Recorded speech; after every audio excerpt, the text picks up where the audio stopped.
তোমার আব্বা মারা গেল জমি রেখে, মালিক কে? তুমি। যত খারাপই হও, বাপের সম্পদের মালিক কে? যত খারাপই হোক, বাপের পরিত্যক্ত জিনিসের মালিক কে? সন্তান। তো তুমি একটা জিনিস চিন্তা করে দেখো তো, যদি তুমি মুসলমান না হয়ে মরতে পারো, তুমি মরো, তুমি কি জান্নাত পাবা? আর যদি তুমি মুসলমান হয়ে মরো, জান্নাত আছে। মুসলমান হয়ে মরলে জান্নাত কি? যেমন তোমার বাপ তোমাকে ঘরে জায়গা দিবে না বলে, তুমি জেঠার ঘরে চাচার ঘরে যে আধা ঘন্টা 1 ঘন্টা 2 ঘন্টা থাকো, নানার বাড়ি যদি 2 দিন বেড়াও, তোমার মা আয়সা দিয়ে যায়, খালা আয়সা দিয়ে যায়, থাক করে মারিয়েন না, আর করবে না। জায়গা শেষ পর্যন্ত কোথায় হয়? ঘরে হয়।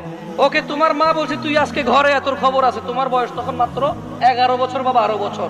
তুমি এখন এত শিয়ানা হও নাই, এত শক্তিশালী হও নাই যে মাকে ধমক দাও। মাত্র তোমার বয়স 11-12 বছর। কোন একটা অন্যায় করেছো, তোমার মা বলছে তুই আজকে ঘরে আয়।